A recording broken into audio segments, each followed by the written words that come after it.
everyone, and welcome to Quest Junkies. You join us at the beginning of a brand new actual play series of Dungeons & Dragons, returning at long last to our homebrew world of Rhódania. We are thrilled to be here with you tonight to begin this story with some absolutely wonderful faces. My dear friends, please introduce yourself. Hello everybody, my name's Bridget. You may have seen me here before. So happy to be back. You can, when I'm not here doing awesome things, you can find me elsewhere, like over on Phoenix Iwaki's channel once in a while, and when I'm not there, you can find me behind the scenes, recapping, lore keeping, fanficking, and all that good stuff, and that's me. Hello, people. I'm Mai, aka Mai the Pirate. You previously saw me in the Rhódania Chronicles and loads of other places too. But at the moment, not only can you find me here, but you can also find me over on YouTube as Mai the Pirate, all gaming goodness and shit, and Twitch and all those social media places. Yay! I'm glad to be back. Hi guys, my name is Molly. I'm fresh to the channel. I don't know if anything I've been in is out yet, so this may be the first time you're seeing me or not. And you can find me on Rachel Schumacher's channel. I've done Candela Obscura over there, which was really awesome. And you may recognize the little characters in the corner of the screen. I drew those. I'm MMBK Illustrations as well as Molly the Performer. So thanks for having me. I'm so excited to be here. Hi, I'm Artie the Halfling. I'm part of QJ. I don't really do much else at the minute, but you know, it's always an honor to be in it. So I'm looking forward to making some trouble, causing some chaos, and being at this wonderful table. And last but certainly not least, by any measure you care to employ whatsoever, Manny. Oh, hi, that's me. I'm everyone's favorite blue-haired Malkavian at the vampire table, but you can also find me sometimes over on Phoenix Iwaki, sometimes here. I DM occasionally. I also love to yap about books, whether you're in the QJ Book Club or following the YouTube journey that is hopefully coming back shortly. Maybe already back? I don't fucking know. I give up. And as always, I am Pat, your ever humble dungeon master.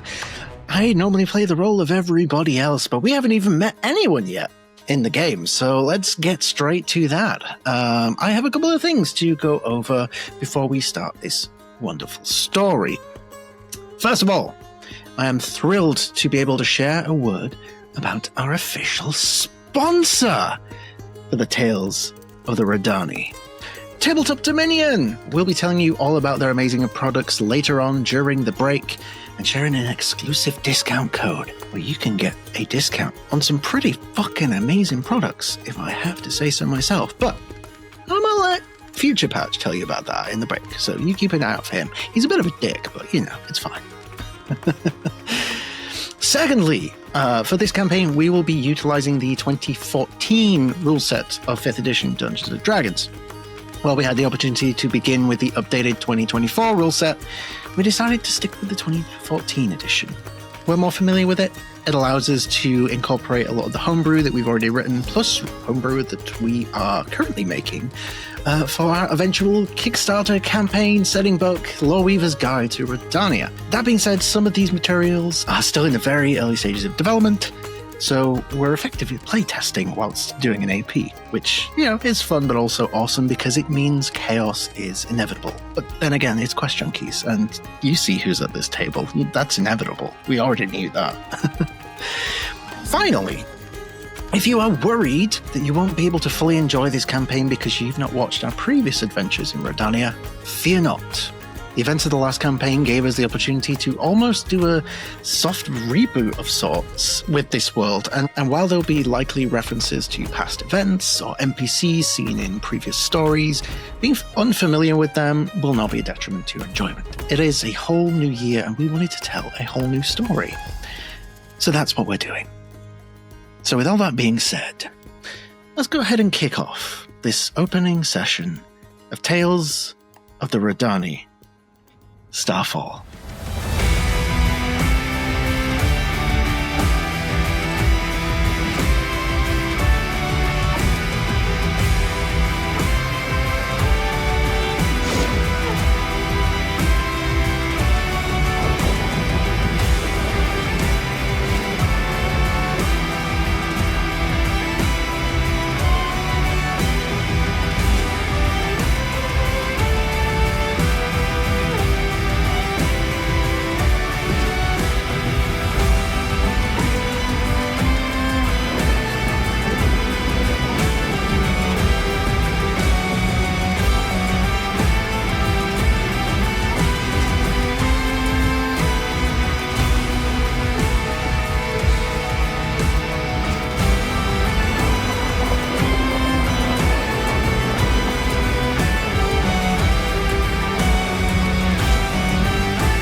I'd like to welcome you all to the world of Rhódania.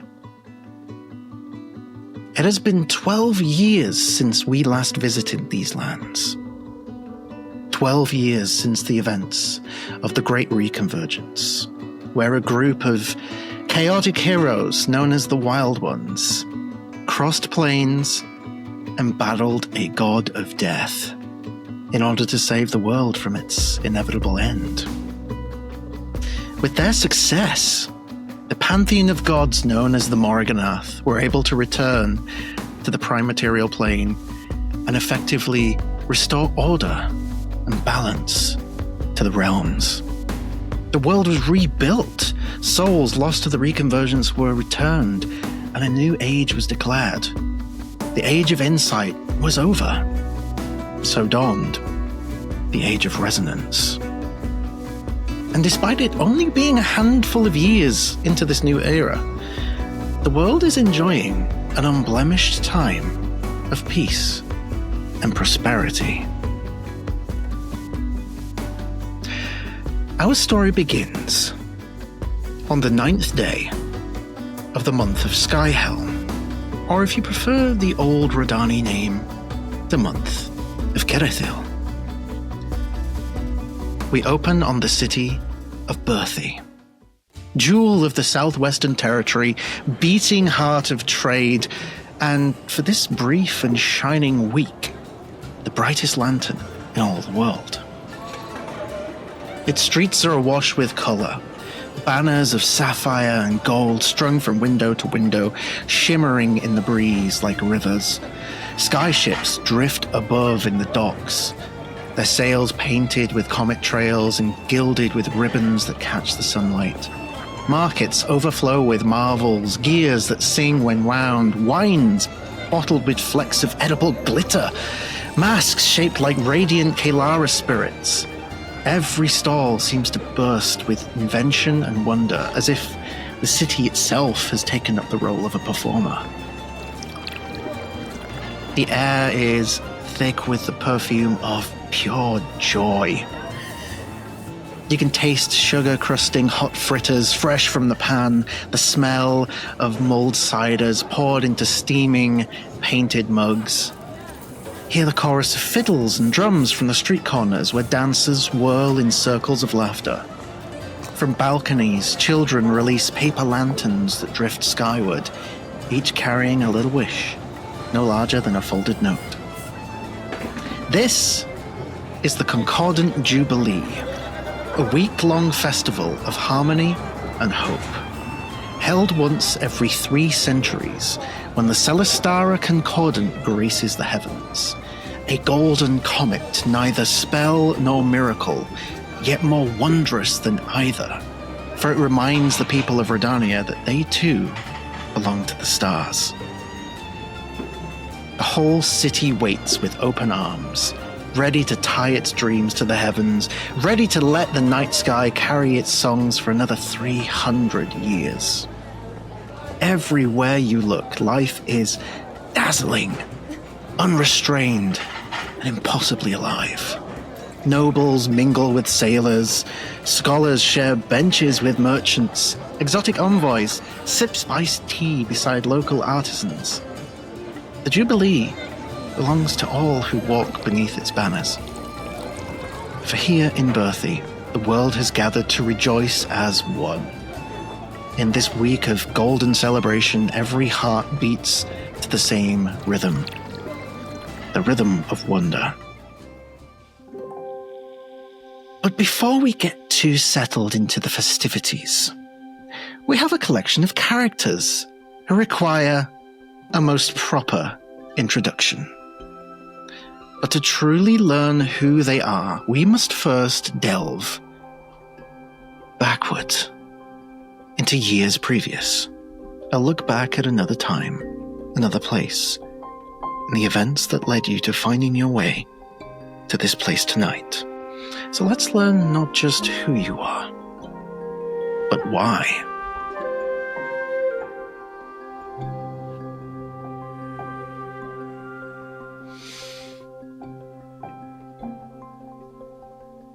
You remember the cold first. Not a cruel kind of cold, but the crisp kind that makes your breath rise in little clouds. The cliff's edge yawns behind you, a sheer drop into darkness and salty air, while ahead, the horizon curves upward. And there before you stands the famed Aetherwalk Observatory. Its surface ripples like fabric caught in the wind, woven of star metal and spell thread, alive enough to prickle at the edges of your thoughts. When you blink, the constellations stitched across it blink back like mischievous little eyes, waiting for your first step forward. Maddie, I'd like you to tell us about your character and tell us what you look like today. Now, do keep in mind that here at the observatory, there isn't a set uniform per se, only a suggestion of expression. You have heard that your hopefully soon-to-be mentor was a seamstress once, and you've been warned that she judges introductions less by words and more by hems, patterns, and panache. So, what do we see? Lottie is a little gnomey here, with her bright blonde space buns. As far as actual dressing, since it's cold, I would think that the biggest thing that is noticeable, other than she works with her dad in his tinkering shop, so like her clothes themselves are kind of basic. However, she made a cape so it can cover her head, which is a really dark navy blue, and on the inside she started what's the word where cross-stitching all of the different constellations that she's started to notice through about the last probably 6 months or so. Like it's taken her a long time, but she's had to basically put the sky in a cloak. Put the sky in a cloak. Perfect place to do that now. Your pace quickens as you head forward. As you get close, the doors ahead of you creak open on their own. No hinges, no hands, just a sense of recognition. The air seems like it's holding its breath for you. The observatory itself greeting you in subtle ways that you don't yet understand. The scent of parchment lingers in the air, adorned with something faintly floral. Perhaps a bloom from the Argent Gardens nearby that you've heard about. You've read many a fascinating tale about this place, and the secrets held within its walls. The feeling of being here at long last is beyond exciting. Finally a chance to learn the ways of Celesteromancy and beyond. With the doors open, you head inside. You expect grandeur, towering spires, echoing halls, blinding spell light. But what you instead find is a corridor lined with quiet oddities. You see scattered spectral musical notes hovering mid-air before resolving themselves on parchment. Lanterns floating gently at about shoulder height. And the flickering flames seem to wink at you as you pass. Very curious. A quill scribbles on a slate wall, seems to pause mid-thought as if embarrassed, and then turns around and erases what it's written before you can notice any further. At the end of the hall waits a simple door. Very ordinary, unremarkable. And yet, like the others, it swings open just for you. Its path leading into the observatory's heart. What are you feeling in this moment? overwhelmed, anxious. The very distinct feeling of she really doesn't belong here, and she's confused on if the door seems to think that it knows more than she does, but she's just gonna... But curious. At the core, she is, like, while she thinks she doesn't belong, she's gonna go through the door and figure out what's going on, because she... Little quizzical little Nomi. As you step inside, your eyes are drawn upwards to find a woman calmly standing upside down on the ceiling.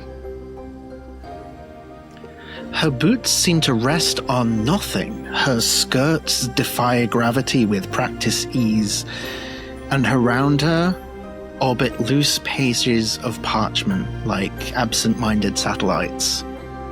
You see her squint at a floating constellation chart next to her, muttering under her breath. You can't fully make out what she's saying, but you get some garbled words about parallax nonsense, spiteful moons with entirely too much attitude. Nonsense, surely. Then her gaze flicks to you. And with a flick of her wrist, she pushes off the ceiling, spinning once in a pirouette that could almost be described as mocking gravity itself. She lands with effortless grace, her adorned fabric swirling around her in deep indigo and violet, stitched with shifting gemstones that rearrange themselves every time you blink. Her red hair tumbles into a perfect cascade over one shoulder, the shorter side pinned neatly back with a silver crescent clasp. She studies you the way one studies a favorite book. Already read, already loved, but with all the joy of returning to a beloved passage. Lottie, is it? Right on time.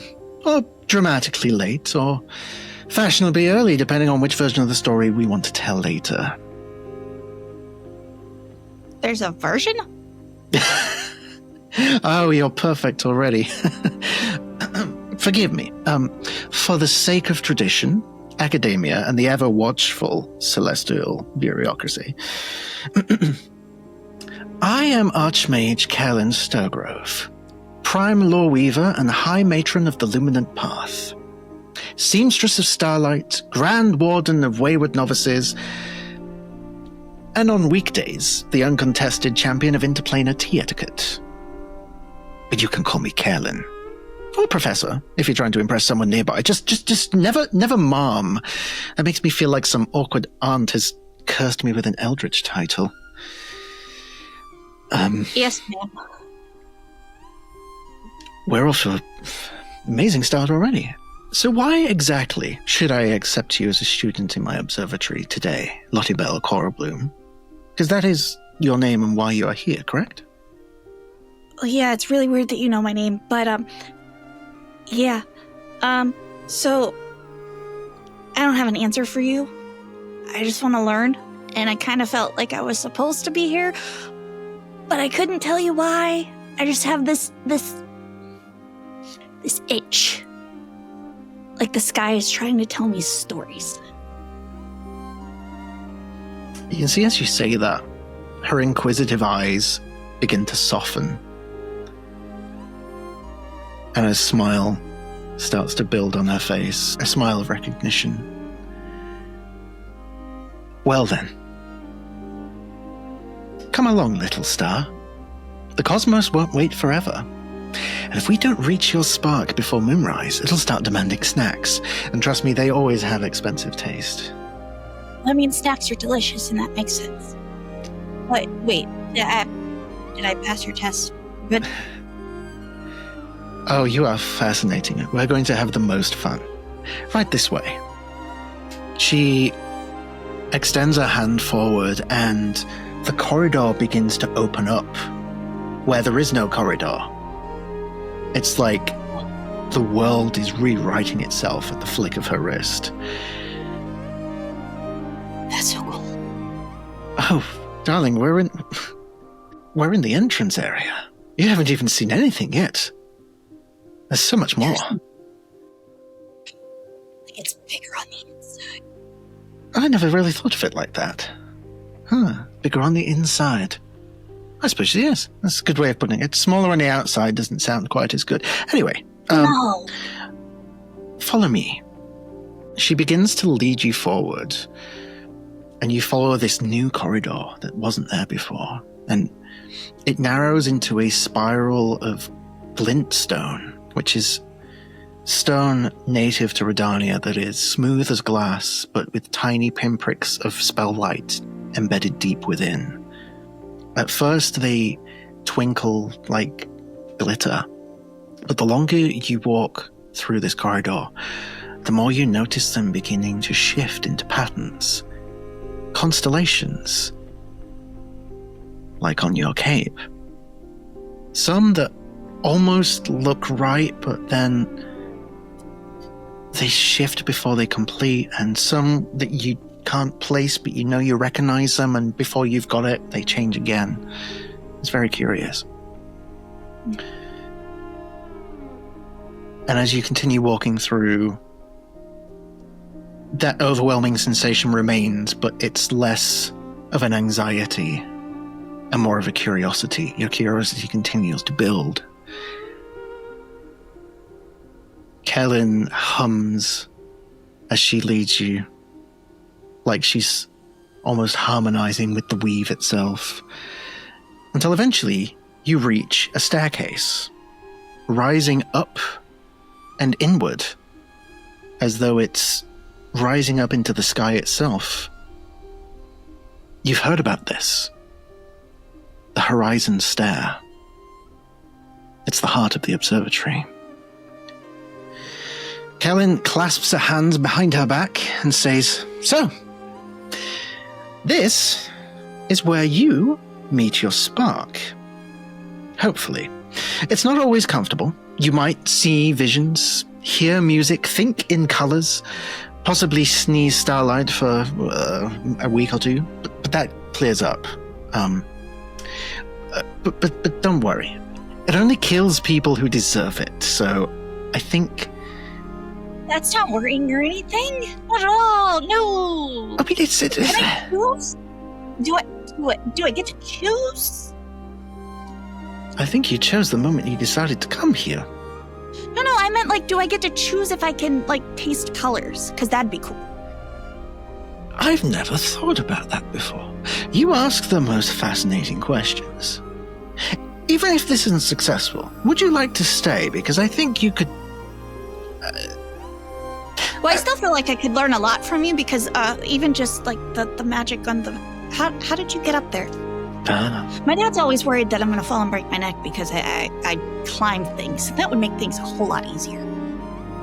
Well, flight is very, very useful, and perhaps in time, I could show you a thing or two. But we have things to do first. Right, spark, thing. Yes. Now, I don't believe you are going to be one of the people that dies doing this. I have faith, and to show you this faith, I'm going to recite to you my personal tenets. Okay. She keeps her hands behind her back, and she starts walking around you like a march, circling around you. First, let light be your lens, especially when the world begs you to look away. Seeing clearly is both a gift and a burden. Second, the unknown is not your enemy. Stagnation is. Dive in, get weird, ask the foolish question everyone else is too sensible to ask. A wise woman once said, curiosity brings consequence. But then again, that woman was me, and I'm still alive, so you can afford to at least be a little curious, which you've clearly proven you already are. Third, every truth you uncover rewrites the sky. The stars are stories, darling. You are one of them. So make your words count. Fourth, when the dark comes close, burn brighter. Not louder or wilder, brighter. There is a difference, and you'll know it when the time comes. 5th, magic without meaning is noise. Fire, spark, spectacle, anyone can throw it.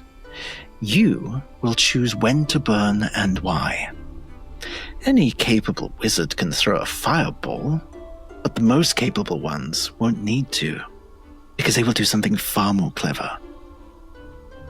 And she stops, and then turns with a very sharp, playful grin on her face. And finally, when in doubt, dramatize. The stars adore a grand performance. It's not just the villains of the stories that are allowed to monologue. So have fun with it. And then she takes a couple of steps closer to you, and she crouches down so that she is eye to eye with you. And she places a hand on your shoulder and just gives a slight reassuring squeeze. Go on. The first step is yours. I'll join you for the rest. And she nods towards the horizon stare. Okay. Yeah.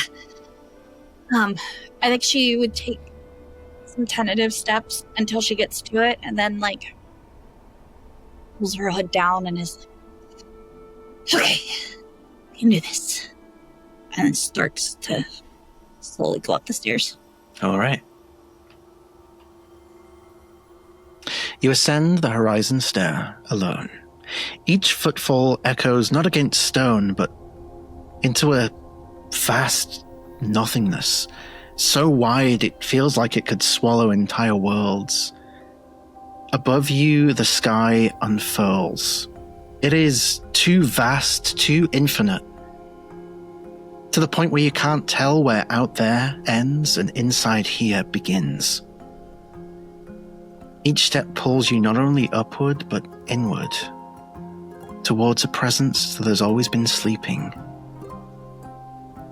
You reach the top of the stairs, and they dissolve into nothing. No platform, no altar. Only air, and the sky, and the stars. And you look behind you, the stairway is gone. Go ahead and make me an Arcana check. Okay. Oh, first roll. Oh no. If it's the first roll of the whole campaign, what if it's bad? Then we'll see what happens. Oh no. Okay. There's too many dice to pick. Hold on.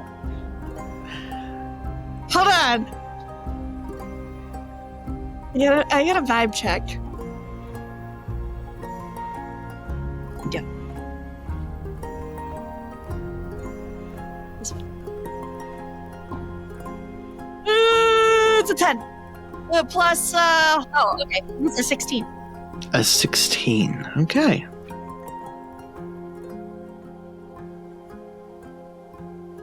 Your hands rise at your sides without your bidding. Your breath trembles, your pulse is hammering in your ears. There's no teacher now, no instructions, only instinct. A truth is required in this moment.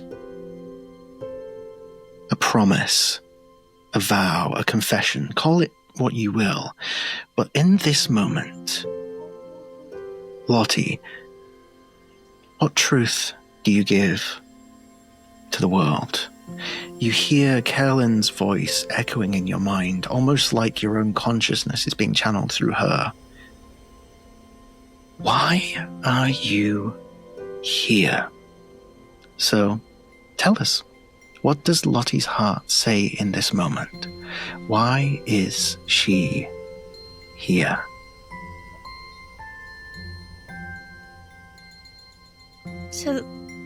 To learn the stories of the sky. Because it speaks to my soul.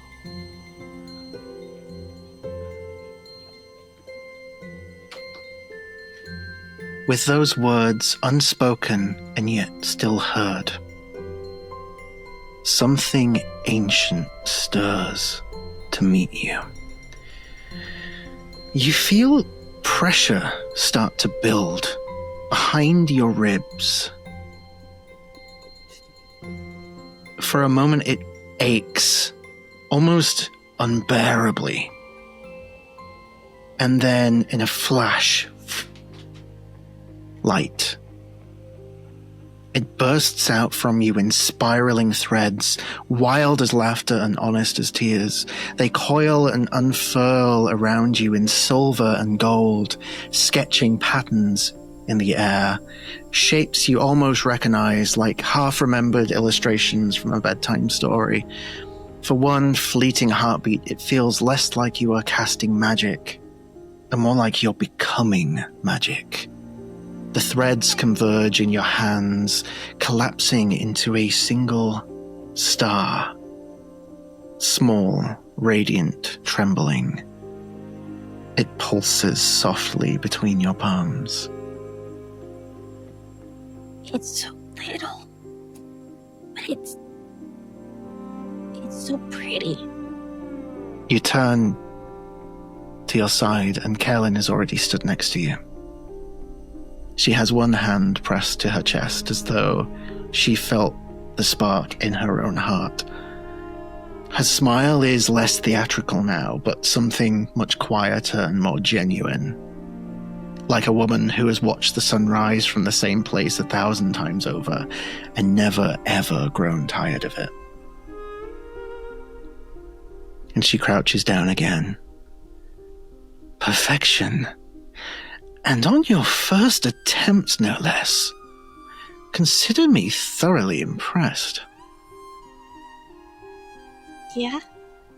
That, Lottie, is your spark. The first truth you have ever flung into the world that was absolutely, unequivocally your own. She pulls out a pin from her cloak, and it turns into a small, gleaming needle of silver light. And with a flourishing movement and practiced ease, she starts to trace a circle in the air around your trembling star. Threads of light catch at the tip and begin to weave themselves, looping and curling. You know, I once stitched sails for sky carvers. Strong cloth, enchanted thread, enough to hold against the bite of storms. But this is far more delicate. A stitch in fabric may bind a ship to the wind, but a stitch in starlight binds one's soul to oneself. She twists her wrists, the threads settle, and with a final flick, this floating star condenses into a tear-shaped crystal, faintly humming with warmth. Tiny veins of light shimmer across its surface like delicate stars etched into its heart. The threads dim and become metal as Kaelin presses it gently into your palm, folding your fingers around it. This is yours. It's not an ornament. It's not a toy. It's a promise. The promise you made to yourself the moment you set foot on your journey here. It's called a luminette. More specifically, Lottie's luminette. This is how you will channel your magic and learn the secrets of the stars. From this moment on, my little star, you are one of my star chosen. And we have a lot of work to do.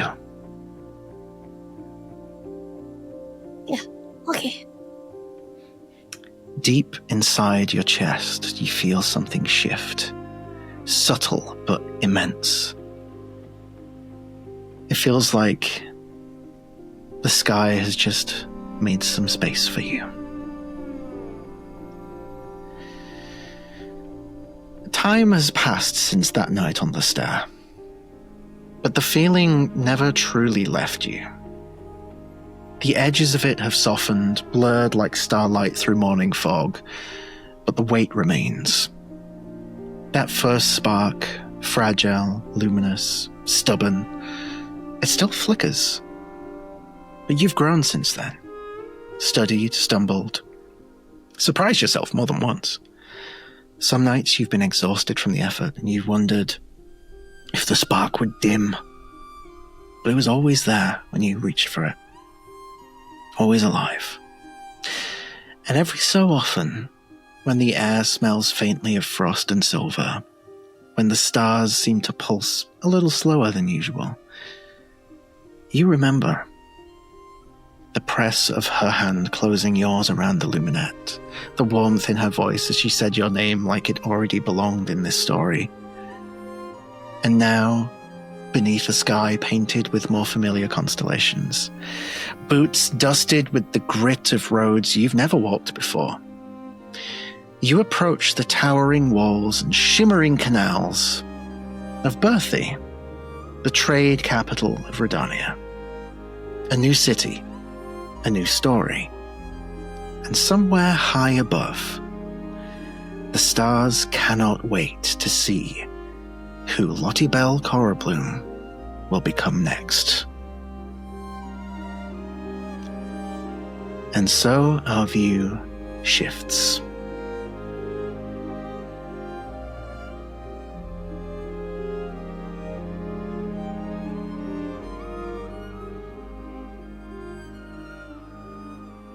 You remember the roots first. Endless tangles, thick as pillars, twisting like veins through the earth. The air is damp and close, heavy with the scent of soil and petrichor. Every drop of water that falls from above echoes like a warning. Behind you, the steady shuffle of paws and claws, the faint rustle of cloaks. Your troop of fellow Whiskari.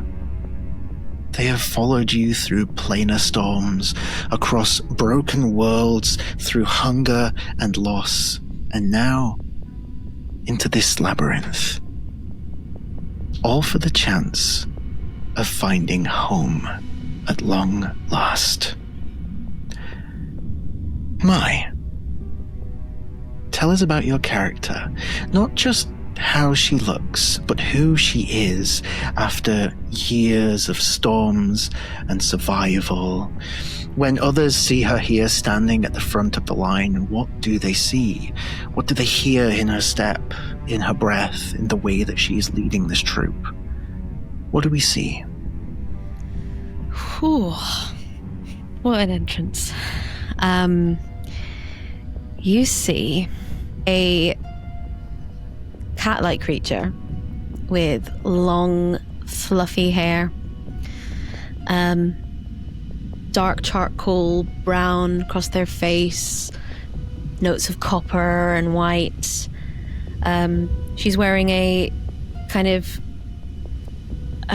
what's the word I'm looking for?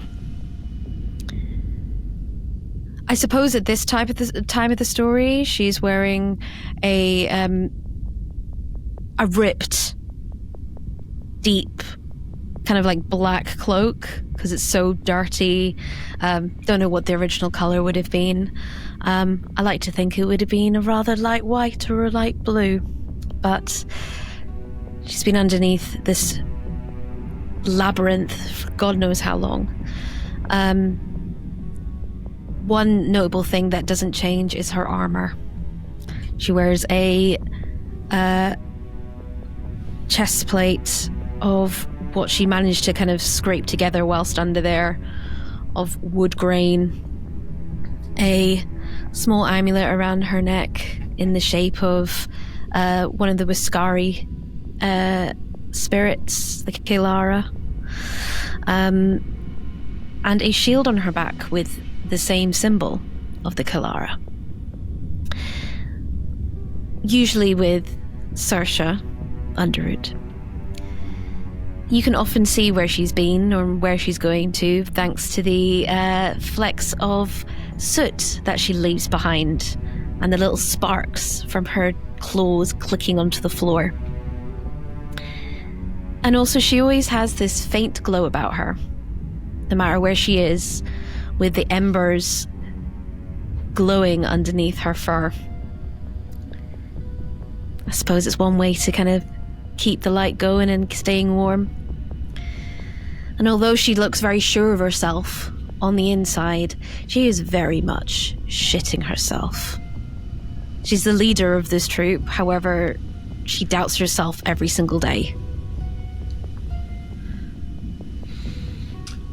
And regardless, the troop waits on you. Every flick of your whiskers, every twitch of your tail, every pause of your paw tells them to stop, when to breathe, when to move. They do not question. They certainly do not doubt. They only follow. But here, the underroot is different than anywhere you've been before.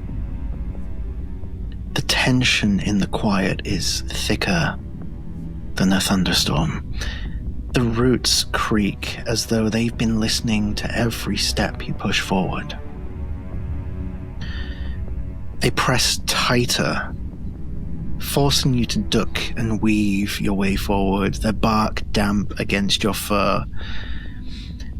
Shadows shift very strange here, almost as if the limited light from your light sources is bending out of fear.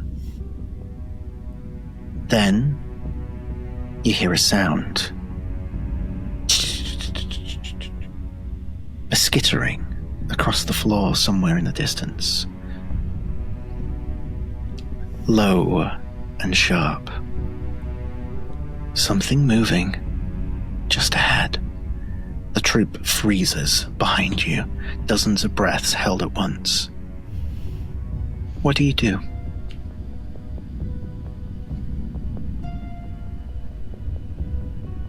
Just hold. And I like to think that as I hold my own breath, the embers dim under my fur. As attempt to be stealthy, I suppose. And just going to, crawling on all fours, just going to try and move slowly towards the sound. Go ahead and give me a stealth check. Yay! Okay. I'm usually shit at these. Where is my stealth? Oh, great. Why did I choose stealth? Ooh, that'll be a 19. 19, very good. You take great care in these few steps forward.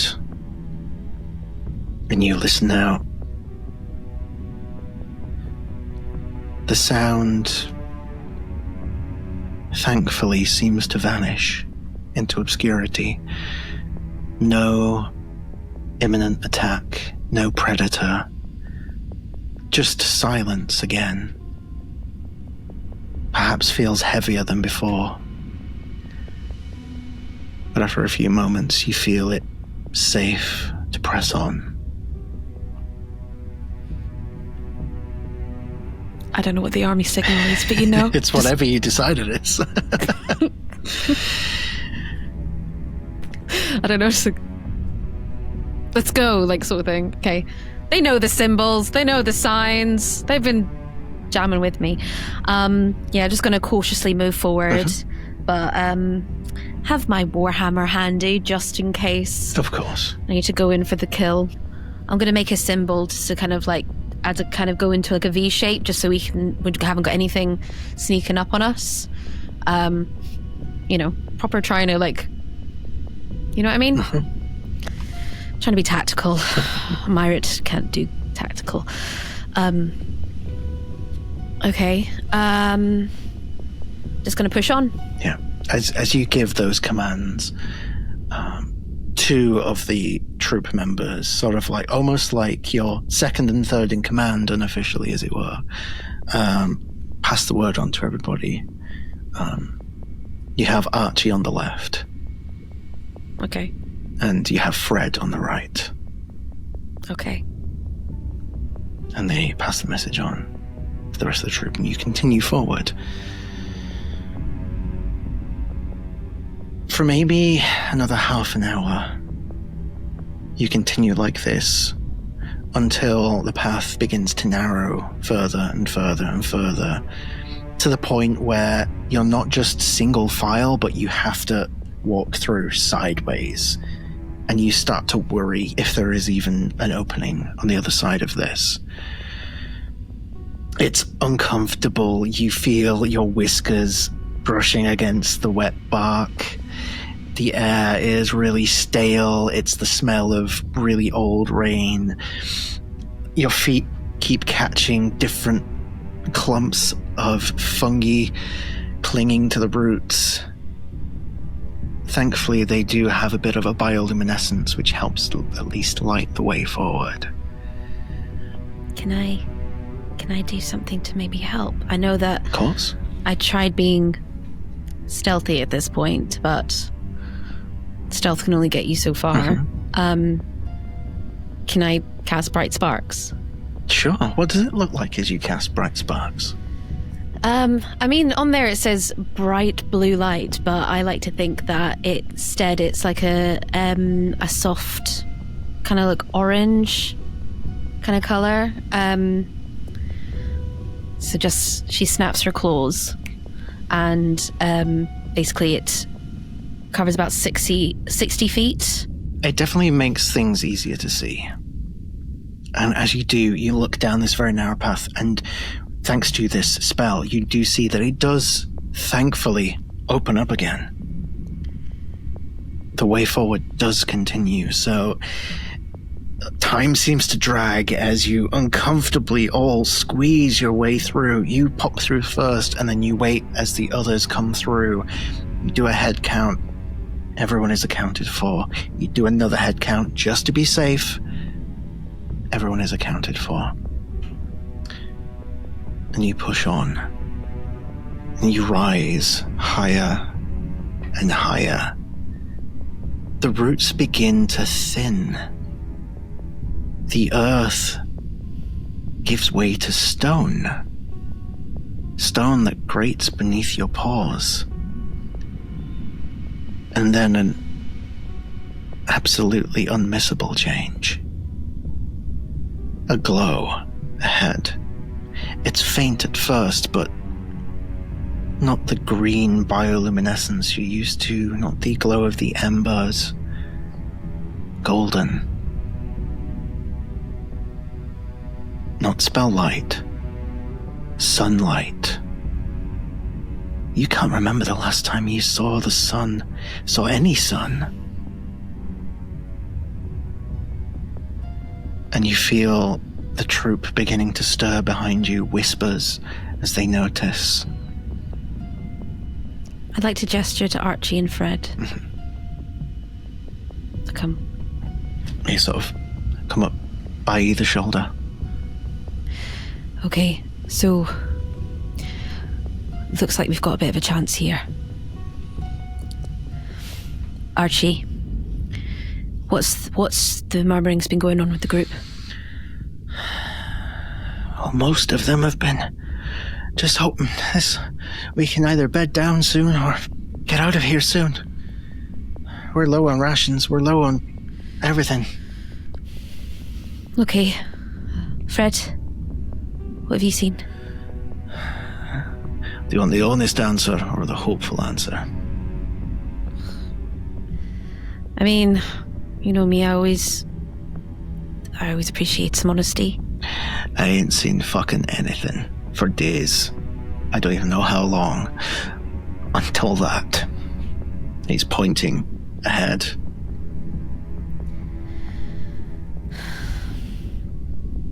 I say we go for it, but we need to be careful. We can't leave anyone behind. We need to make sure that we're covering all bases. I rely on you two.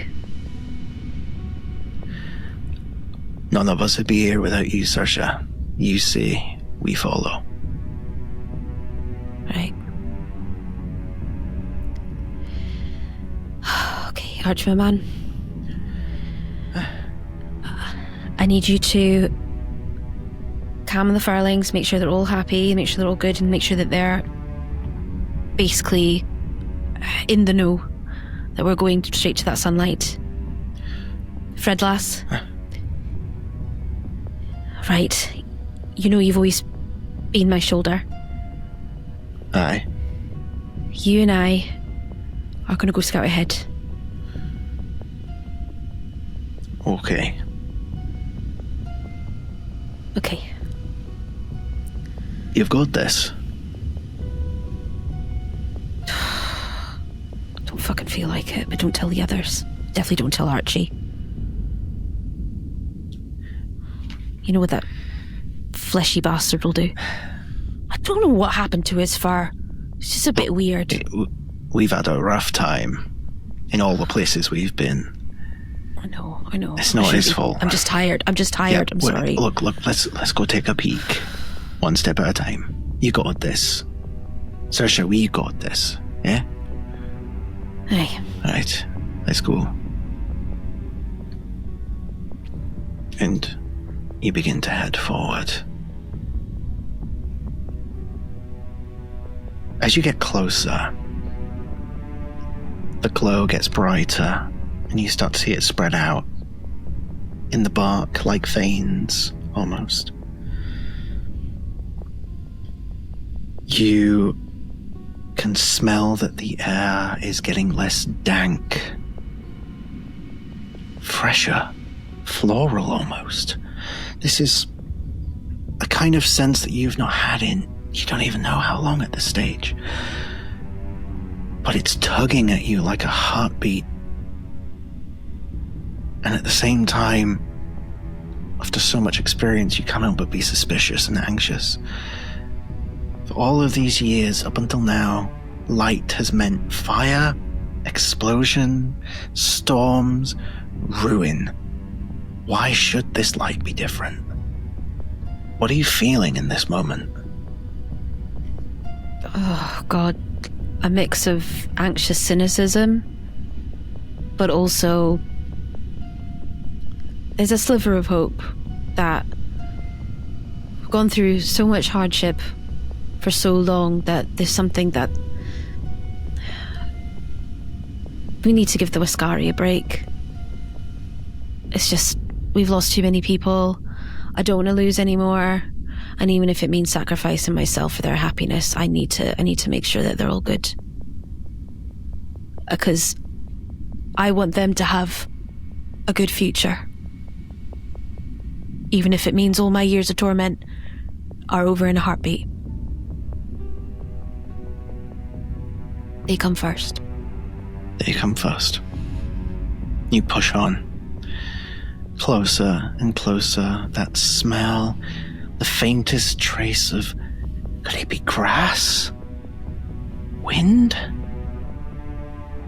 Each breath you take as you get closer the scent is sharper and fresher. And with every step you take, the troop further back are watching and murmuring louder, to the point where they're practically cheering you on at this point. Your paws find the stone slick, worn smooth, not by water, but by the passage of roots torn away in search of a surface, of freedom, of anything. You continue on, and almost unbidden, you begin to run. Run closer and closer and closer, not dropping the hammer, ready for anything, the path ahead narrowing to a single point, a seam of blinding light. And then the tunnel opens.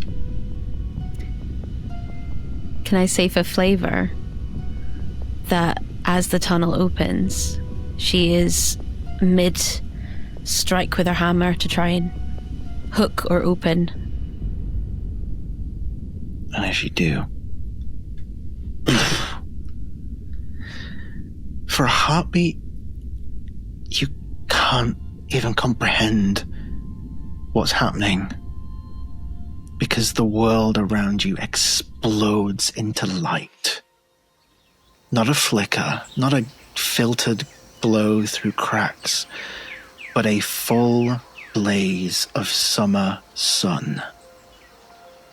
It pours over you, warm and golden, flooding your fur, soaking into your bones, like fire but without the pain.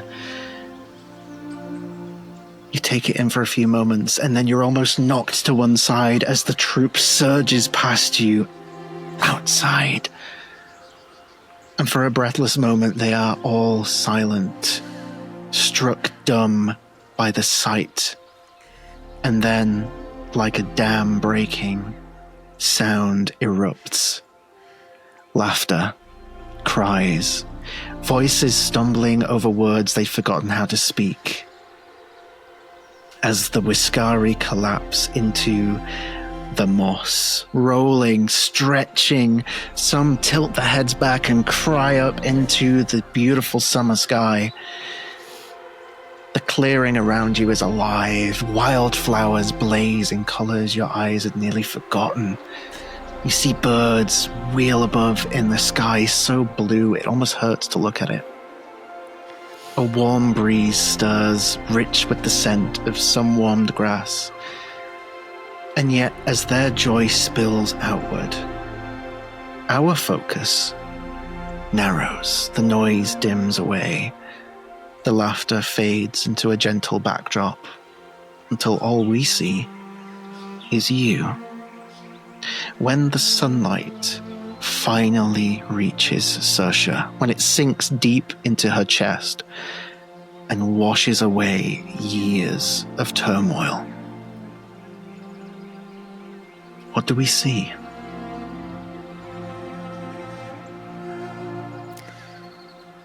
What was in the dark, a cloak of black. It's almost like the soot brushes away and it becomes a crimson red. Also in the sunlight, she has this glow, this white glow about her, similar to her childhood fur. She almost feels herself again. For the first time in you don't even know how many years at this point, you are no longer braced for danger, no longer waiting for storms or teeth in the shadows. You are safe.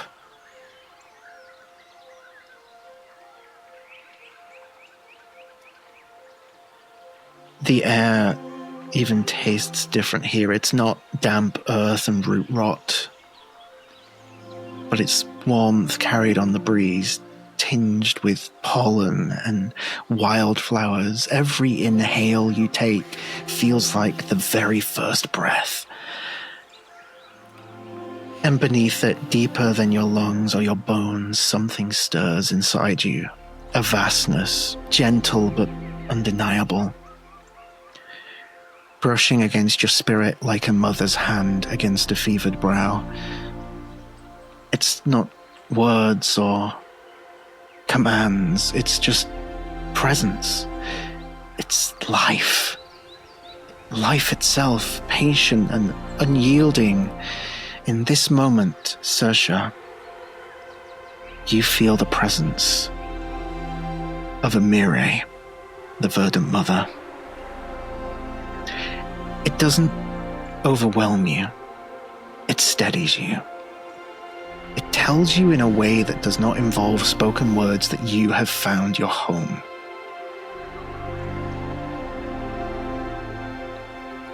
How does Saoirse feel with this revelation? Does she kneel in the grass, press her hands into the soil? Does she clutch her holy symbol until her knuckles ache? If she speaks, who are her words for? Are they for her people? For herself? Or the verdant mother herself? who listens to every word regardless.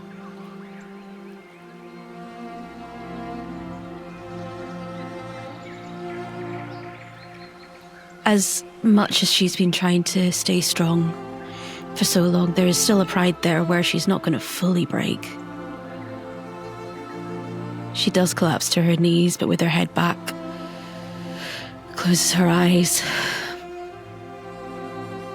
prays to the Verdant Mother. Thank you. Thank you so much. Thank you for watching us.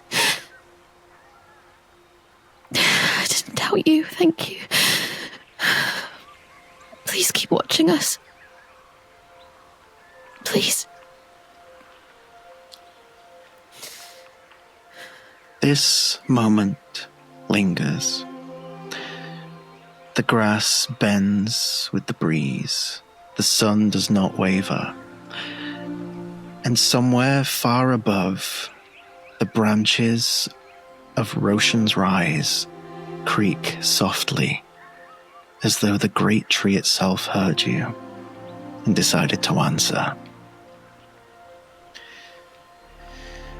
The memory of that clearing has never left you. Even now, years later, the warmth of it sits in your chest like a coal that will not cool. You have carried it through every road since, not as nostalgia, but as proof that there is always light waiting above the dark. Since that day, your troop grew roots of their own at Roshan's Rise and beyond, finding safety in this new world. And though some remain at Roshan's Rise, the world still called you forward. And now, your paws press into the stone and gravel, not bark and root, as you approach the gleaming walls and waterways of the city of Berthy. Boats crowd its canals, voices rise in 100 tongues, banners snap in the salt wind. It is loud, it is bright, it is alive. And it will likely test you in ways storms and roots never could. Whatever lies within these walls, you are not the weary traveler who crawled through the dark for years. You are Saoirse Amdarud, survivor of storms, shield of your people, child of the Verdant Mother's light. And once again, you step forward. And so, our view shifts.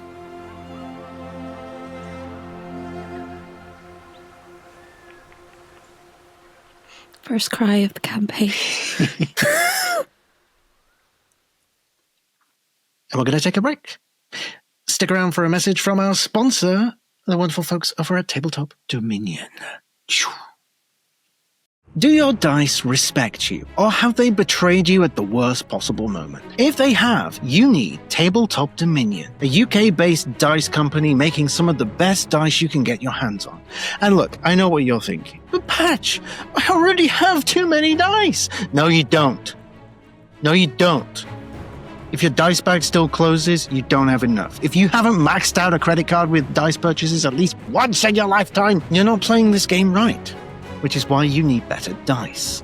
The kind that make your DM nervous. The kind that demand to be rolled with dramatic flair. And because I support good decisions like expanding your dice collection, you can use the code QuestJunkiesUK at checkout for 10% off your entire order. That's 10% off every single sparkly math rock you were going to buy anyway, so you might as well get a deal while you're at it. Tabletop Dominion, feeding your crippling dice addiction one shiny die at a time. You remember the sky first. Wide. Impossibly wide. After a lifetime in Engor Thule, where the peaks box the heavens in close, the open world is staggering. Every horizon feels just endless. Every smell, every sound, every color is brand new. and you drink it in with a hunger that borders on joy. The sun beats warm across your shoulders, the grass bends beneath your steps, birds scatter at your laugh, a sound so large and delighted that even the crows take wing in a startled flutter. Then circle back to watch you, very curiously. Everything is a wonder. The shape of clouds, the taste of the wind, the odd tilt of some shadows. To you, the world is a gift waiting to be unwrapped, one marvel at a time.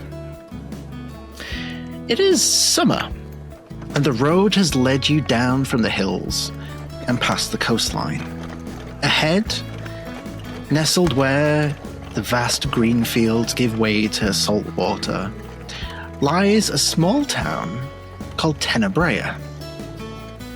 Whitewashed walls and tiled roofs glow in the sun, laundry lines flap like banners, and fishing boats bob lazily in the small harbour.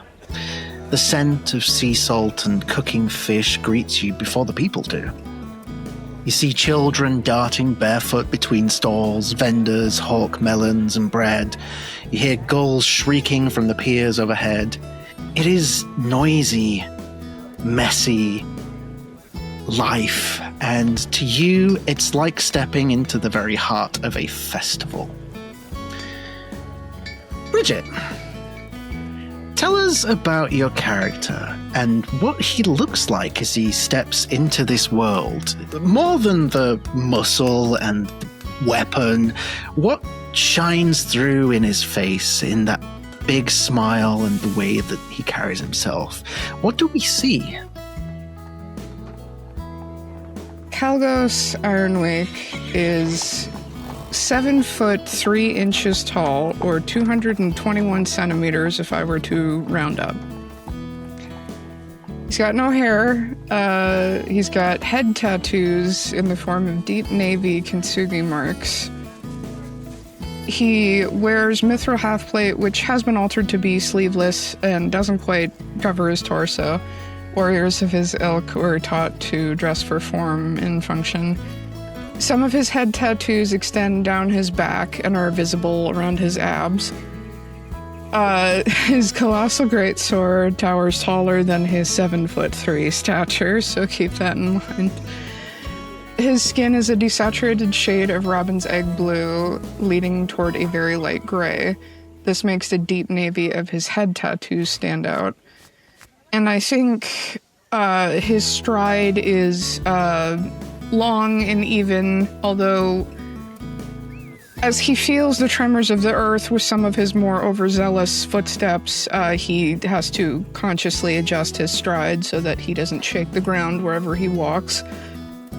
I think some of the trees, he can see over the tops of, but not all of them. I imagine some of them are taller than others, and he is indeed joyous as he takes in this town, the smells, the sights, and I think what draws him is that salty scent, because he's curious if there are any outdoor food vendors. So I think he'd kind of just wander away from where he was supposed to be going a little bit to explore. And despite being a Goliath of imposing figure, I think his atmosphere is very much fresh out of a transformative time and getting to kind of dip his toes in the pool of possibility that exists. Hell yeah. Kalgos, you take it all in. Every detail clutched like treasure. The creak of carts, the sparkle of the water, that tang of seaweed in the breeze. Even the cobbles under your feet feel like they were laid just for you today. And then, over the chatter and the gull cries, you hear it. A shrill, desperate yowl. Wow! sharp, frantic, cutting through the marketplace chatter. Heads turn. A few townsfolk glance towards the sound and then shake their heads and carry on. He'll kind of just like as he moves through the crowd, I think maybe toward the sound, he'll just gently tap people on the shoulder as he, excuse me, sorry. Yeah. Oh, golly, gosh. Hello. It's like hurting the neck to look up at you. Hi, what was that? He'll point in the direction of the sound. I sounded like someone was in trouble. I don't know. Oh. And they're trying to look, but they can't see. Can he, like, see toward the source of the sound? Go ahead and give me a perception check.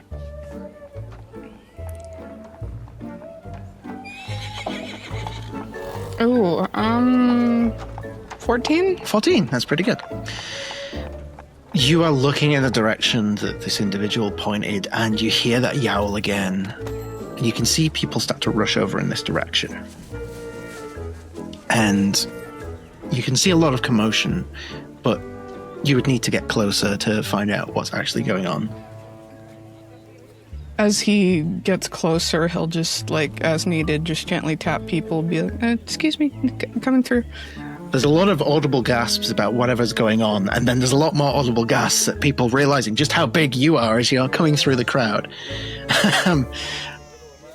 And eventually, you see that part of this crowd, everyone is looking upwards. And you follow their eyesight, and you see at the very top of a very tall, slender tree, there is a tiny, tiny Whiskari kitten clinging to the branches. Its fur is puffed twice its size, claws sunk into the bark, eyes wide with terror.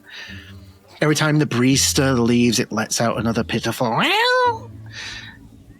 At the base of the tree, another slightly older Whiskari, perhaps a sibling, hops from foot to foot, tail lashing in panic.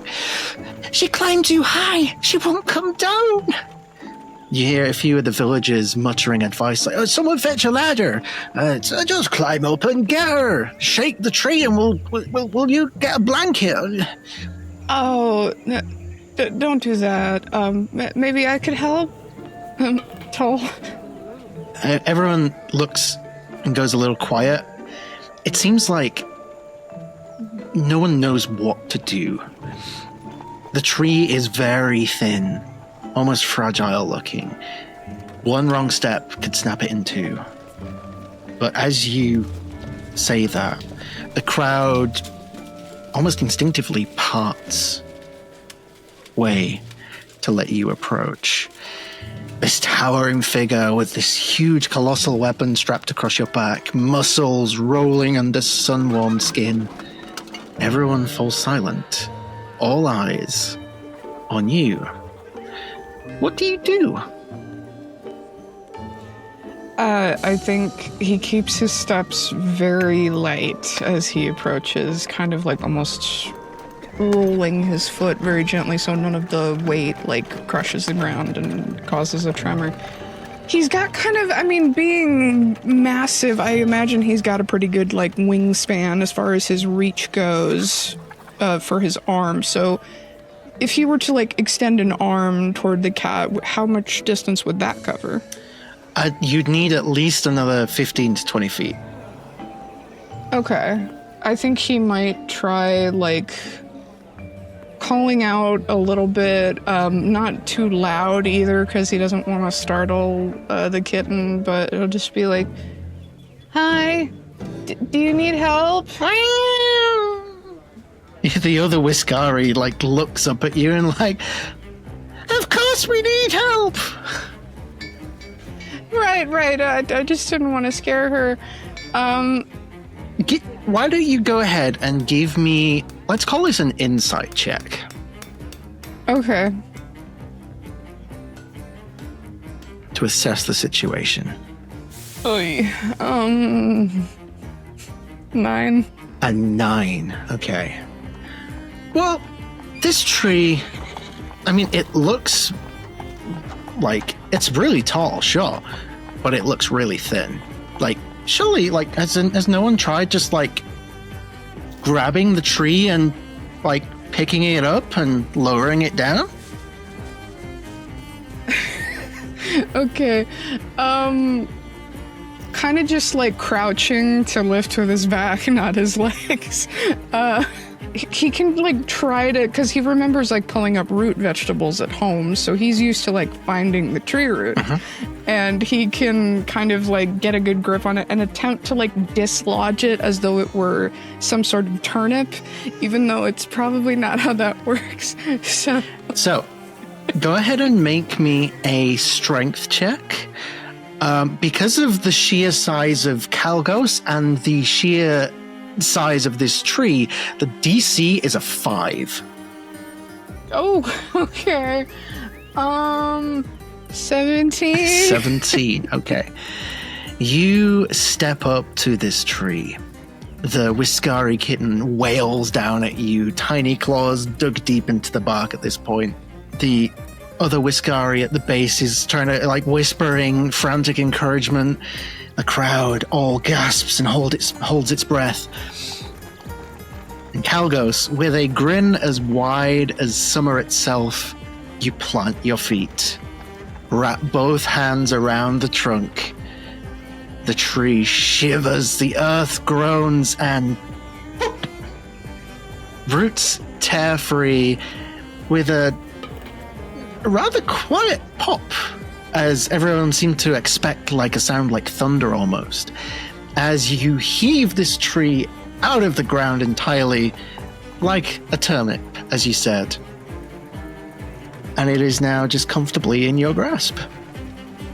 The crowd gasps, someone shrieks, one person faints. The Whiskari kitten is screaming much louder, but you hold the tree aloft? I think, remembering his weapons training, I think he'll kind of like work it hand over hand to like shift the angle of the tree a little bit like a baton, so like passing the tree this way and that, so that like the kitten on the branch gets slightly closer every time he like passes it hand over hand. And eventually, like, if the logic works, then the kitten should be like right near his face, basically. I mean, with a roll of 17, this is very simple for you to do. It's almost like you've done it 100 times before, and everyone watches as you lower this kitten down, lower and lower, until eventually it gets close enough where it lets go and leaps into the arms of the other kitten, and the crowd goes wild. Oh, it's okay. You don't have to be scared anymore. The Whiskari lands on the floor in a puff of fur, looks around, its back arched. The dust starts to settle, leaves are fluttering still to the ground. And the crowd goes silent and looks at the kitten as it looks around. And then just lets out a joyful little squeak, and the crowd bursts into laughter. You hear children cheering and darting forward. They start patting your boots, chattering about the giant that came to town and picked up a tree. Anybody want firewood? More laughter from the crowd. Someone pats you on the back hard enough that their own hand stings. Another one presses a flaky pastry into your palm before darting away, grinning. The Whiskari pair stumble over themselves in gratitude, giving you a big hug on your leg, barely reaching your knee, with the sheer size difference. But you feel like the baby one, its tail curls around your ankle as it cuddles you. And then as it lets go, it like sits on its back legs and with big, wide eyes just lifts its paws up, seemingly asking for uppies. He'll Oh, sure. Just, hang on. And then I think, I'm just imagining, like, even, like, a couple of his fingers might be, like, a cat tree. So, like, he'll hold out his hand and, like, if the cat doesn't, like, try to climb out, he'll, like, gently scoop, and do up his... And it crawls up your arm and is happy to show the rest of the crowd that they are safe because of you. What began as unease, people whispering about your size and that huge weapon and the fact that your shadow was almost blotting out the sun, is just gone at this point. Now they see what really matters. It's not the steel strapped to your back. It's the warmth blazing in that grin. The square buzzes in joy for the rest of this day. Your joy feeding theirs feeding yours. They're also feeding your belly as you are inundated with all the different kinds of fruits and foods and everything until the entire town just seems brighter for this experience. Your first rescue. Best day ever. That summer afternoon, it never left you. The tree, the whiskery, the laughter. It clings in your memory, not as a feat of great strength, but as the very first time your hands truly saved instead of shattered. Since then, the world has only grown larger, brighter, more astonishing. Every road a surprise, every sunrise a gift. Every town a chance to meet new faces and share new stories, new laughter, new food, new everything. Now the road bends on, and the trade capital of Rhódania rises before you, Berthy. Its walls are high, its towers higher still. Its canals glitter like spilled silver in the sun. Ships crowd the harbors with sails snapping in the sea breeze. Bridges arch across waterways, busy with gondolas and chatter. Music drifting from balconies, banners rippling above the streets. It is a feast for the senses. You're not sure what lies in store for you in this place. You're not even entirely sure how you ended up here. But one thing is for certain. Kalgos Ironwake does not walk into Berthy quietly. He carries with him the memory of laughter, the strength to lift trees, and a heart so open it could turn suspicion into celebration. And this city will never quite be the same once it has met him. And so, our view shifts.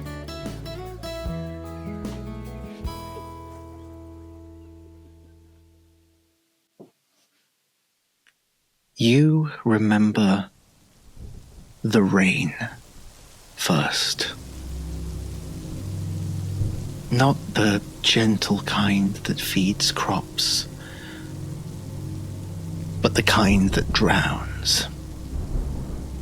It comes in sheets, slashing through the trees, hammering on every branch, turning the forest floor to mulch and mire. Each drop stings like a needle, soaking through leather and cloth until your skin feels raw, rubbed thin by the storm itself.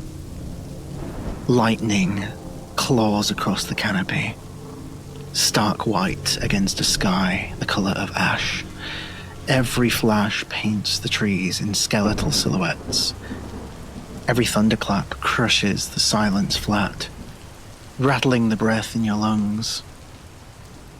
The air is thick with iron and ozone, wet steel and blood.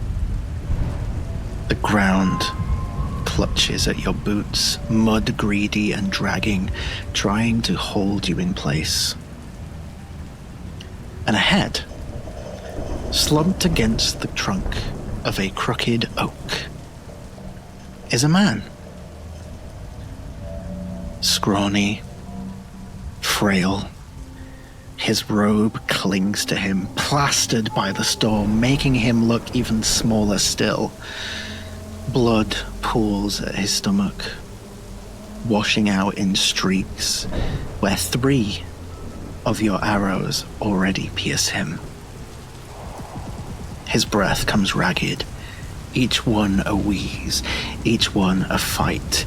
His fingers twitch feebly against the bark. Even gravity is too much for him in this moment. Molly, tell us about your character. What does the lightning reveal in her face when she looks upon a man like this, dying and defenseless? What burns in her eyes? What do we see? Talis Boloft has a face made of stone. There is ice-cold rage in her eyes. She's wearing a cloak to make sure that the rain does not obscure her vision so she doesn't miss a single mark. It's soaked. Her crystal blue eyes are piercing through. He can see them. She makes sure of that. She has a casual outfit on. It's of leather armor. Her bow is worn but well taken care of. And it's neutral colors, stuff that would blend into the wet forest surrounding her. Her black hair is kept back, and she looks tired, but she has never been more awake. From the tree line behind you, a darker shadow lingers, still watching. Your mentor, featureless in this storm, arms folded, presence as heavy as the thunder above you.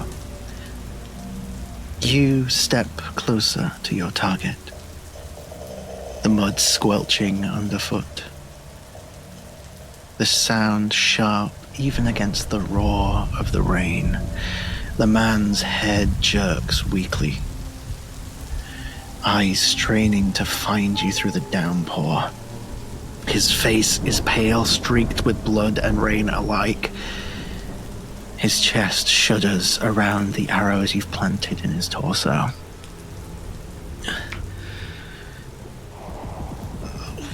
Why? What? Why me? I wasn't even armed. I'm not a soldier. I study the world to make it better. To help. Do you not understand that? His gaze locks eye to eye with you. Wet eyes, wide, desperate. Tell me this means something. Tell me you're not just another fucking butcher. From the trees behind, the voice of your mentor cuts through. Low, hard, ironclad.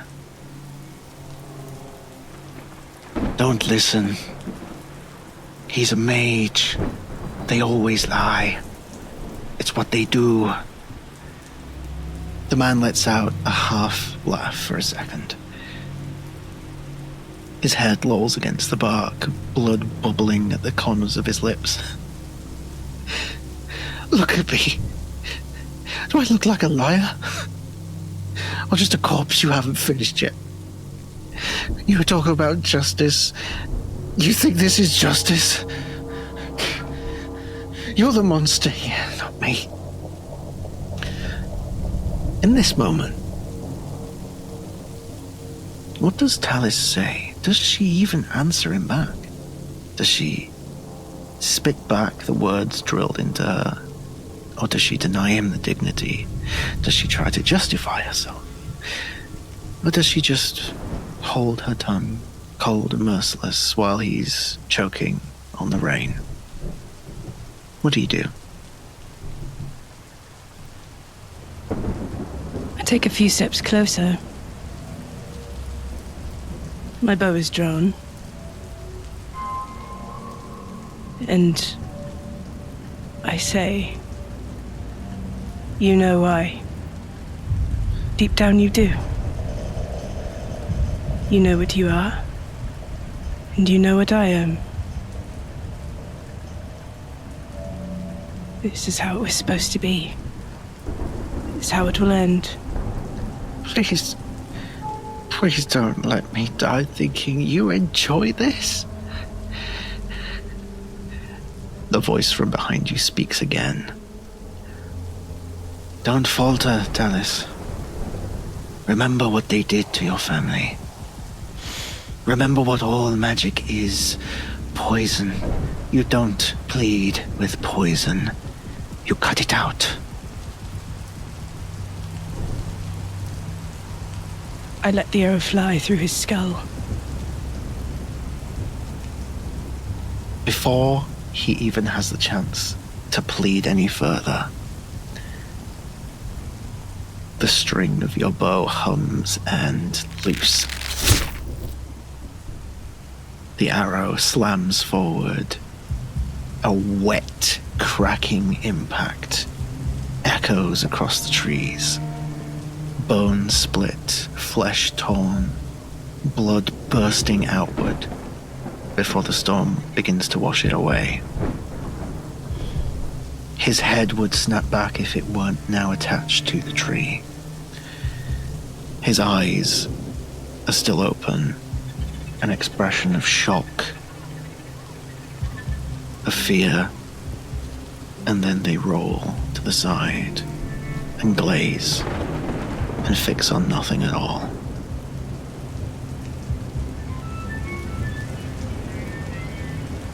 In this moment, staring at this man that you've just killed, your first victim, the bow still warm in your hands, what do you feel?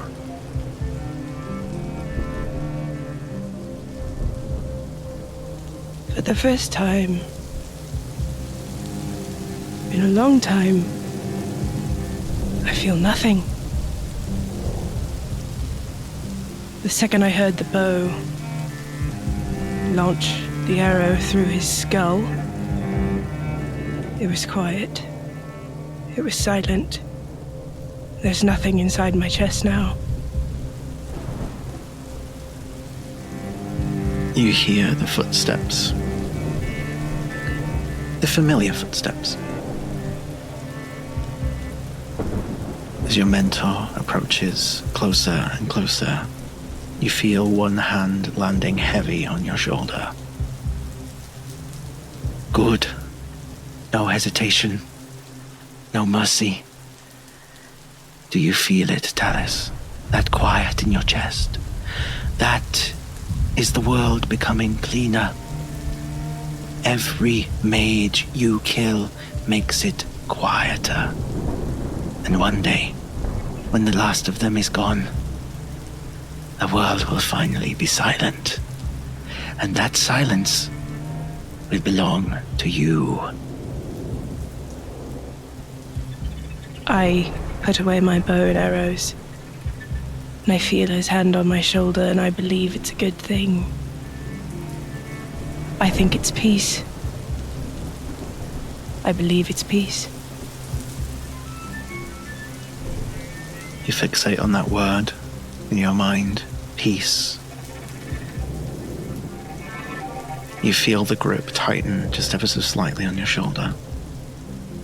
Remember our creed. Mercy is the lie that let them live. Silence is the truth we carve instead.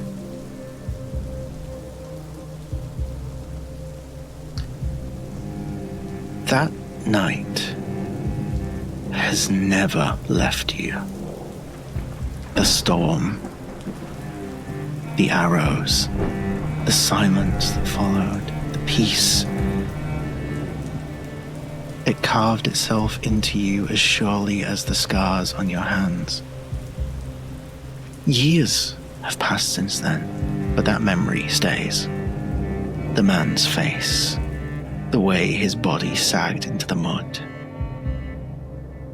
The storm may have passed, but the mission continues. Your boots strike the stone of a new road. Ahead, the city of Berthy. All gleaming canals and crowded markets, noisy vendors, mess. For others, it is opportunity. For you, Telis Boloft, it is danger. A city thrumming with magic, with secrets, with smiling faces hiding blades. That storm has passed, but its thunder is still inside you. And as Berthy looms ahead, you know only this. Whatever else this city holds,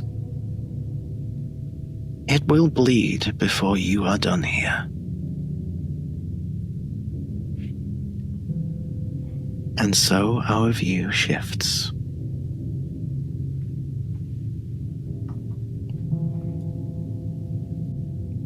I feel so safe right now. You're fine. You're not a mage. It's fine. I Help! still use magic though. Help! I'm scared. Mom, come pick me up. I'm scared. You remember the warmth first. The warmth of that burning hearth in the broken cask.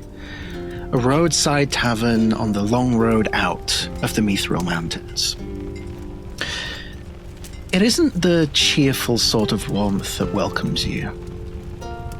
It's heavier than that. It's thick heat pressed against your skin, smoke curling into your nose. The kind of fire that makes a man feel small and tired when he sits too close for too long. The tavern itself is quiet. A pair of dice clatter weakly in the corner. The barkeep polishes the same glass for the 5th time. Someone is humming a half-forgotten tune before shuffling out the door. The night is nearly over. But you're still here. The taste of rum clings bitter on your tongue. Empty cups litter the table like a trail of mistakes you stopped counting 2-3 rounds ago. Your head swims. Your shoulders ache. But worse than either is the pull in your chest. That ache of going nowhere. Having no compass but the bottom of a bottle. Artie, tell us about your character. What do we see as we look at him, tankard in hand? What's written in his expression as he sits in the firelight, alone? So, Jurak is a stereotypical dwarf, except he's definitely at the rougher end of things right now. His beard is overgrown into almost like a bramble patch of just unclean, bedraggled. He's a mess. His hair is just loosely knotted in several different places to keep it out of his face, and he's very much... There's a look that kind of sits behind the eyes almost of someone who has just lost their way. There was once something there, and he's long since stopped believing in it. As you sit there, the fire snaps, another log collapsing into embers. The shadows from the firelight crawl across the tavern walls. And just for a moment, it feels as though one of those shadows has settled across from you, waiting for you to notice. A voice breaks the silence. Mind if I share the fire? When you look up, she's already there. A woman you didn't notice enter. It's like she's always been there. Her cloak is plain, travel-worn, the color of earth after rain. Mud stains the hem, the boots beneath it are scuffed, but well kept. The kind of footwear that's seen many roads, but never faltered. Her hair is dark, braided loosely over one shoulder, streaked faintly with silver as though she's carried the years without minding them. Her face lined in the way of someone who smiles too often, though at this moment her expression is unreadable, shadowed by firelight. Her hands, when she folds them near the blaze, are calloused working hands, unadorned, except for a single thin band of copper around one finger. Nothing about her demands notice. And yet, you cannot look away. She settles in a chair opposite you, looking at the fire, palms extended toward it. And for the longest time, she simply watches the flames dance. Then, without turning her head, she speaks. You've been drinking long enough to forget yourself, haven't you?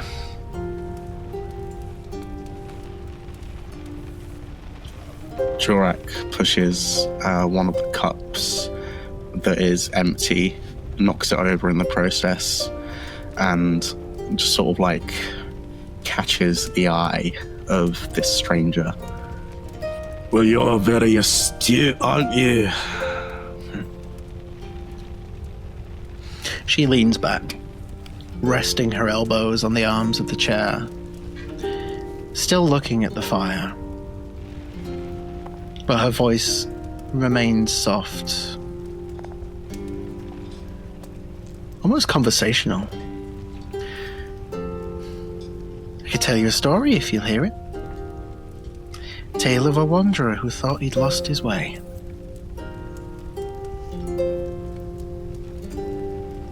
You know, stories are very, very good with alcohol.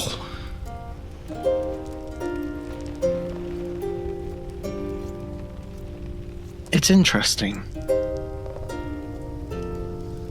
Her voice has a peculiar cadence to it.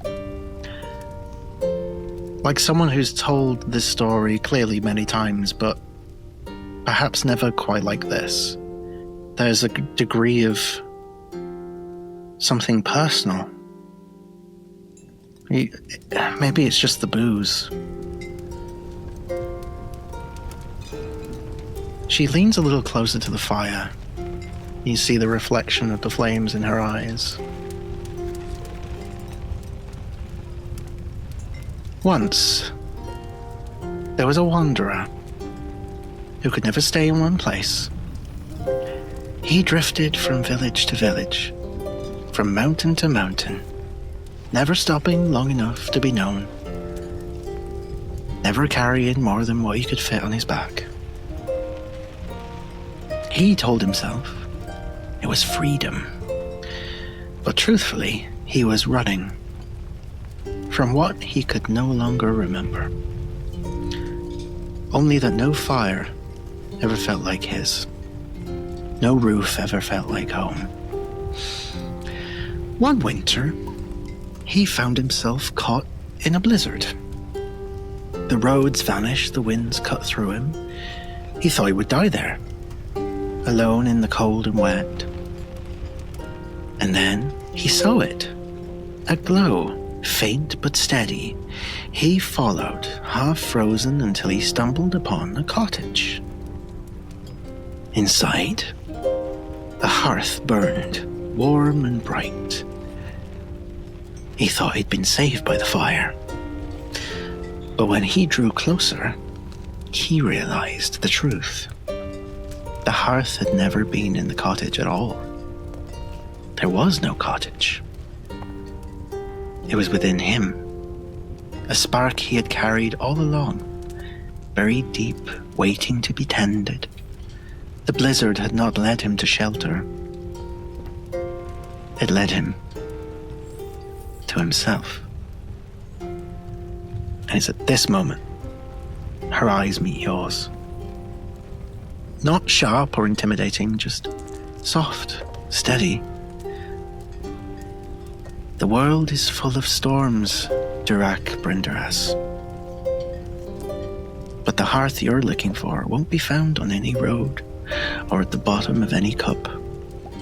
You've carried it all this time.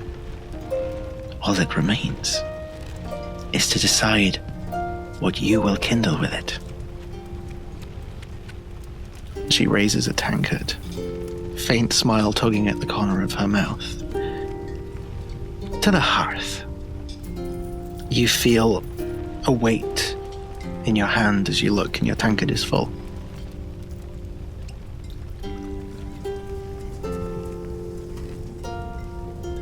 He sort of blinks and wipes his eyes, looking at the stranger, and sort of gingerly lifts the cup and just clinks in toast, pondering the words, looking into the fire, looking back at the stranger, looking at the cup. And as he's about to take a sip, he just puts the cup down. And it's interesting because as you do, you look at it and you see the cup begin to drain away. Not spilling out onto the floor, but the cup emptying. And you begin to taste that same taste initially of that rum, that really old, piss-poor rum, but it gets fresher, sweeter, lighter. And as you look back, the chair is empty. But on the table in front of where she sat, there's a small bronze pendant that wasn't there before. He pushes the cup to the side, sort of clambers onto the table, still very inebriated, and just sort of like drags it across with like an audible scrape, and sort of like really close to the eyes starts inspecting it. And as you do, your vision is very blurry with it so close, but your vision starts to clear. The wooziness clears at the same time.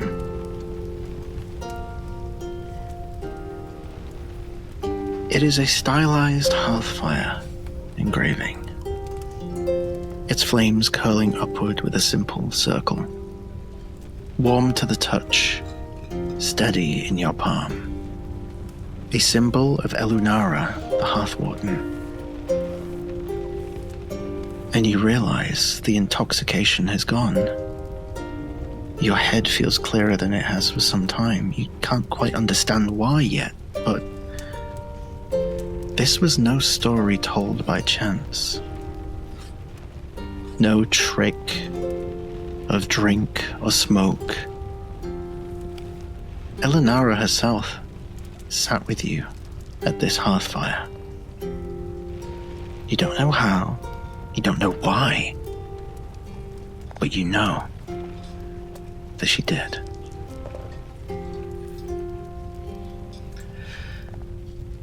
That night at the Broken Cask never left you. The warmth of the fire, the weight of her words, the way the hearthfire burned steady in your hand long after the rum haze had been cleared. You carried that symbol from village to village, from one lonely mile of road to the next. It became your compass, your reminder that you were not meant to drift forever. The hearth, it's not a place you find, it is something you almost become. And now the road bends on, and Berthy rises before you. A city of glittering canals and towering stone. Its streets are alive with merchants, sailors, and strangers by the thousand. But above them all stands the Dawn Spire. The place you've walked toward with every weary step since that night. The place where you hope to one day lay down your doubt for good and take up your oath. To carry the hearth, not only for yourself, but for all who have none. The hearth still burns within you, and with it, the promise that no one need face the cold alone. And so, our view shifts.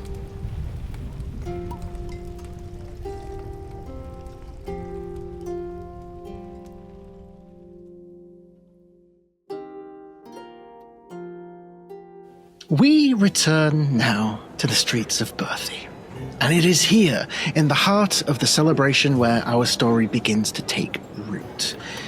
Not in the high towers where nobles toast their fortunes, not in the grand amphitheaters where inventors flaunt impossible machines. No, it begins in the markets, where life gathers most brightly. The Brightwing markets blaze like a river of lanterns, their canopies painted with comets and their awnings spilling banners into the street. Laughter and haggling tumble over one another in a music of their own. Merchants cry their wares from painted stalls, glass beads that sparkles like starlight, pastries dusted with sugar to look like tiny little moons, star maps printed on silk banners that ripple in the wind. Children darting between carts, clutching sticks of candied fruit that stain their lips red and gold. You see a troop of jugglers tosses silver orbs into the sky, their reflections catching the light until they look like fragments of the comet itself. The air feels warm with spice and firelight, filled with the scent of roasting nuts, sizzling meats, and sweet honey bread. Sailors from distant shores bargain with dwarven craftsmen. A pair of scholars debate which house of the zodiac will receive the comet's blessing. A minstrel sings of wishes cast to the heavens while coins clink merrily into her open case. It is here, in this joyous tide of faces, where strangers brush shoulders without knowing that fate has already begun weaving the threads of destiny ever tighter around them. Our view pulls in on Willow Street, where the stalls are strung with comet pennants and the air smells of roasted nuts and spiced wine. 5 lives are about to collide. Strangers in the crowd, each with their own reasons, each swept here by chance. They don't know it yet, but someday, bards across the entire continent will sing songs of the fire on Willow Street. Amidst the blaze of banners and bustle, one stall feels precarious. Its awning lists to the side, its signboard is chalked over 3 times, and a nest of copper wiring coils around the cobbles like a trap waiting for the most perfect careless foot. And at the heart of it stands Nessa Trillick, a young halfling artificer of the Fine Rat Society. Barely 3 feet tall, she almost vanishes behind her contraption.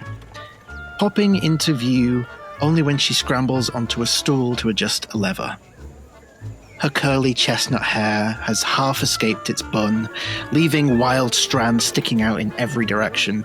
Round spectacles magnify her hazel eyes, which flick nervously between her notes and the crowd like a rabbit surrounded by foxes. Her clothes are the patchwork uniform of an apprentice. A charcoal vest just a little bit too big, its pockets stuffed with parchment scraps, ink bottles, bent quills. The insignia of the Finegrat Society is stitched proudly over her breast pocket in silver thread, a stylized gear interlaced with a glowing star.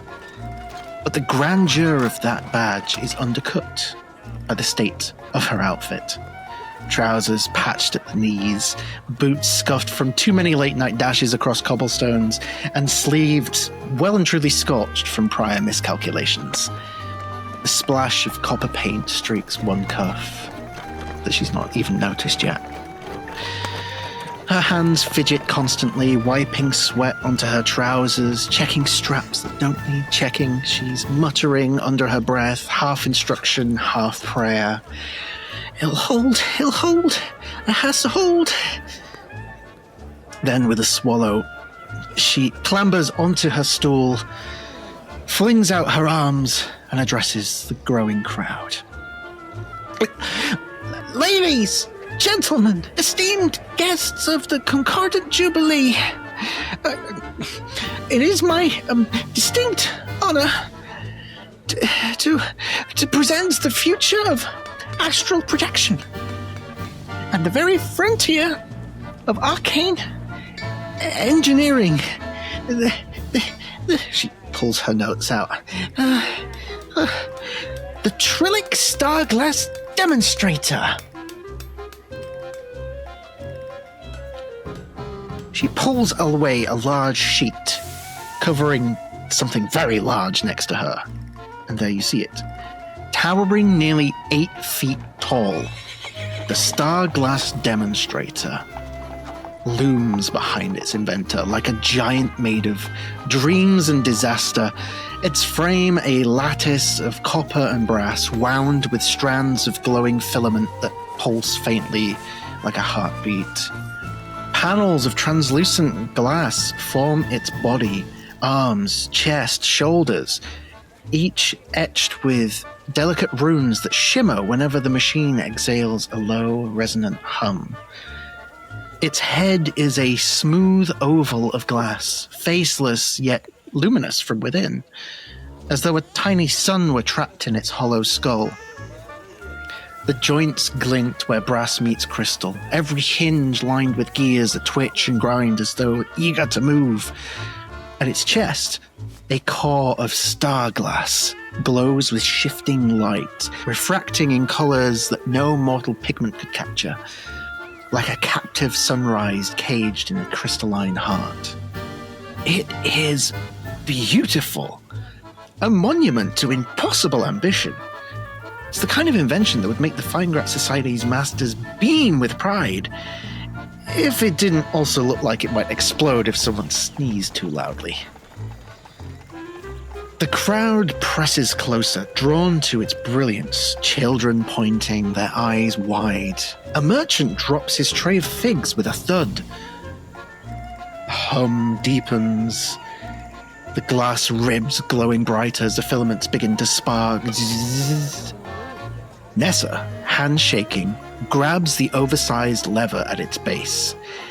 She hesitates for the briefest moment, and then pulls. The demonstrator shudders, light flaring from its chest as if a star has awoken inside it. Slowly, with the solemn grace of a giant rising from slumber, it raises its arms. And then, the show begins. Across the entirety of Willow Street, constellations bloom in the sky, painted in prismatic fire. You see a hunter draw back a bow of silver light, a ship sails an ocean of glittering stars, a serpent coils, its scales refracting in 1,000 rainbow shards.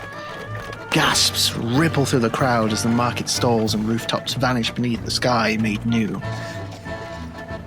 And from various points across Willow Street, separated, but all drawn to this site, the five of you watch on. I'm going to start with Saoirse. How do you think you'd react to seeing a sight like this in this very busy street? Funny enough, I don't think she's really been taking much of a notice because her nose has been in the list that she's been given for the market this whole time. But I imagine, you know, Winifred and Archie are absolutely loving it and just kind of like, you're missing it. And I'm like, yeah, cool. All right. Completely unbothered and still on task. Love to see it. Yeah. You are determined to get this list purchased at a moment's notice. I've made a list as well, so. Incredible. Let's now go to somewhere else in the crowd, I think. Let's go from a small figure such as yourself to one almost as tall as the demonstrator. Kalgos, you are one for looking at incredible sights. How do you react seeing this? I think the small satchel full of this kind of like rare spice, and by rare to Kalgos, I think rare to Kalgos would be something like allspice, so like not terribly common but not terribly uncommon. So I think with the first like boom, I think part of it like sifts through his fingers as he jumps, which is probably very like unsettling to see Goliath do. And he'll just kind of turn and that's a lot. Is that normal? I'll just ask whoever's nearby. There's a guy stood next to you like, I never seen nothing like that. Well then again, I ain't seen nothing like you either. I've seen a lot today for the first time. Huh. Might go check that out, see if everybody's okay. Yeah, I want to see how it works. And he starts like pushing forward in the crowd. And then let's move over to Durak. Where do we find you in this crowd and what's your reaction? So Durak would have stationed himself quite noticeably by the entrance to the nearest establishment. And he'd be there sort of mid-song. He has a Hardanger fiddle that he's been like trilling away on. And halfway through his ditty, this ceiling appears and he just stops and sort of looks at the crowd and says, well, whatever I'm doing is not nearly as entertaining as that. And then he just sort of like steps down off the box that he placed himself on and starts just wandering over to admire this work of engineering. Amazing. Where in this crowd would we find Talus? Talus is around the end of the crowd. She's probably hanging on an alleyway corner, watching not the fantastical feat of alchemical science and magic in front of her, but who's watching it. She's scanning the crowd, seeing who would be fascinated or more aware of it. Just kind of people watching and witnessing who's marveled by it and who isn't. Give me a perception check. Okay. That's gonna be a 9. A 9. Okay. It's the way everyone is responding, like everyone is facing away from you as this all happens. It's difficult to get a really good read on anybody. But for fun, Lottie, please give me a stealth check. I figured as much, but she probably isn't being stealthy because Lottie's so small that she probably would have climbed onto like a like the corner of somebody's stand. Since she has ties with the guild because of her dad, like she's probably on one of the guild things, like climbed up or perched like on the awning so that she can see what's going on. So, do you still want me to roll, even though she's kind of conspicuous? I mean, it's up to you. You can roll if you want to, or you can say that you are Oh, seen. She doesn't know that anything bad is lurking in the corner, so she's just fascinated. Okie dokie. So, yeah, she's just sitting on an awning. One person definitely catches your eye, Telis.